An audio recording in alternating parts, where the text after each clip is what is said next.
নমস্কার বন্ধুরা, আলপনাস কুকিং স্টাইলে আপনাদের সবাইকে স্বাগত। খুব গরম পড়েছে আর বাজারে বেশ সুন্দর আমও পাওয়া যাচ্ছে। ভাবলাম এই গরমে একটা ডেজার্ট বানিয়ে নিই। তো আজকে বানিয়েছি ম্যাঙ্গো কুলফি। এই গরমে ঠান্ডা ঠান্ডা 1 চামচ কুলফি মুখে পড়লেই কিন্তু মন প্রাণ শীতল হয়ে যায়। তা আসুন দেখে নেবেন ঘরে কিভাবে কুলফি বানানো যায়। এখানে 1/2 লিটার ফুল ক্রিম দুধ জালে বসিয়েছি। এই দুধটা জাল দিতে দিতে ঘন করে নিতে হবে। দুধটা যখন একবার ফুটে গেছে তখন এর মধ্যে আমি 2 টেবিল চামচ চিনি দিলাম।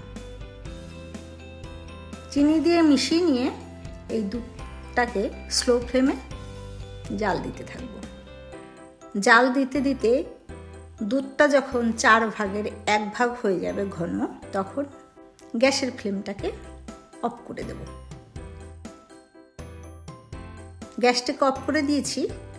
দুধটা ঠান্ডা হওয়ার জন্য এক সাইডে রেখে দিলাম। এখানে এরকম বড় সাইজের একটা আম নিয়েছি। আমটার খোসা ছাড়িয়ে নিচ্ছি।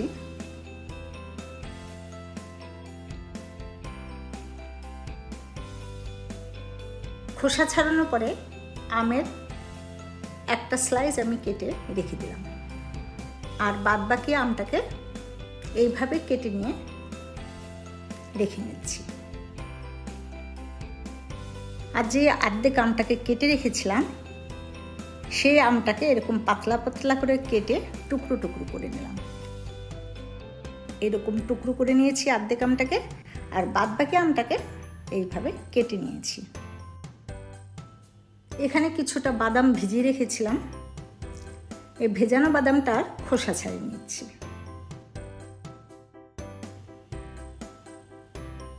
খোসা ছাড়িয়ে আমি 6-7টা বাদাম নিলাম আর 6-7টা কাজু নিয়েছি। এইবার মিক্সিতে দিয়ে কাজু আর বাদামটাকে পিষে নিচ্ছি।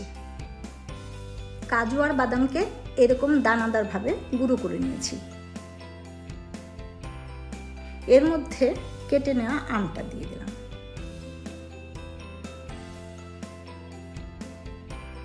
এখন আম দিয়ে মিক্সিটাকে ঘুরিয়ে নিলাম। দেখুন একটা স্মুথ ব্যাটার হয়েছে। একদম স্মুথ হয়নি, যেহেতু কাজু আর বাদামটা একটু দানাদার রয়েছে। তো এই আমটাকে অন্য একটা বাটিতে রাখছি। আমটাকে পিষে নিয়েছি। ততক্ষণে দুধটা ঠান্ডা হয়ে গেছে। ঠান্ডা হওয়ার পর কিন্তু আর একটু গাঢ় হয়েছে। এখন এই দুধের মধ্যে আমের পেস্টটা দিয়ে দিলাম। চামচ দিয়ে ভালো করে মিশিয়ে নিচ্ছি।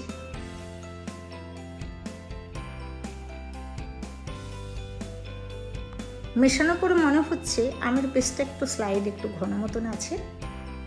তো আমি ওই মিক্সির ডোমে আর একটু দুধ দিয়ে, যেটুকু আম ছিল সবটুকু দুধ দিয়ে ঢেলে দিলাম এই মিশ্রণের মধ্যে।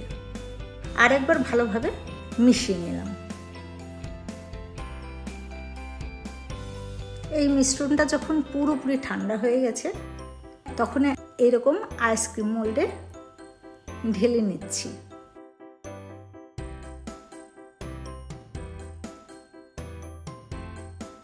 আইসক্রিম মোল্ডটা ভরে নেবার পরে উপর দিয়ে যে এক্সট্রা লেগেছিল সেটা আমি টিস্যু দিয়ে মুছে নিলাম। তারপরে এই মোল্ডটা ধরে একটু ট্যাপ করে নিচ্ছি, যাতে ভেতরে যদি কোনো রকম একটু গ্যাপ থাকে তাহলে ওটা ভরে যাবে। এর উপরে ফয়েল পেপার দিয়ে ভালো করে আটকে দিলাম। আটকে দেওয়ার পরে কেটে নিচ্ছি। তারপরে আইসক্রিমের যে স্টিকগুলো থাকে সেগুলোকে লাগিয়ে দিলাম।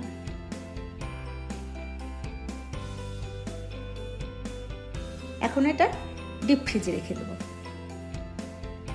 আর যে বাদবাকি পেস্টটা ছিল তার মধ্যে আমি আর কিছুটা কেটে নেওয়া ড্রাই ফ্রুটস দিয়ে দিলাম।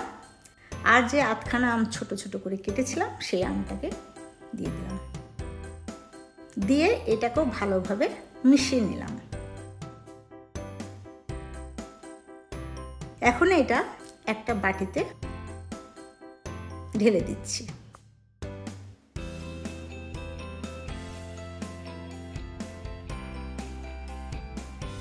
বাটিতে দেওয়ার পরে সমান করে নিয়ে ওপর দিয়ে আরও কিছুটা কুচিয়ে নেওয়া ড্রাই ফ্রুট দিয়ে দিলাম।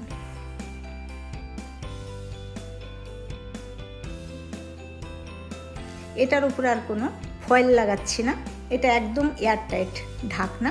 এটাকে ভালোভাবে ঢেকে এটাকেও ফ্রিজে রেখে দিলাম।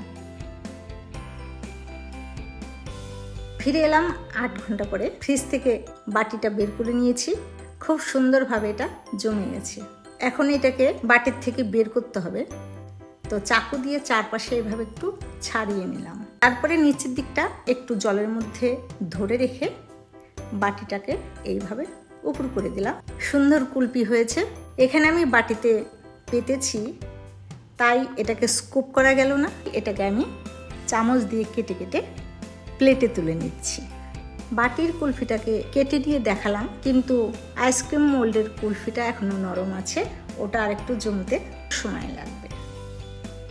আর এখান থেকে 1 চামচ মুখে দিয়ে দেখলাম ক্রিমি স্মুথি, একদম দারুণ টেস্ট। তাহলে আপনারা খুব সহজেই এরকম কুলফি কিন্তু ঘরে বানিয়ে নিতে পারবেন। ভালো থাকবেন সবাই, আবার আসবো অন্য কোনো নতুন রেসিপি নিয়ে।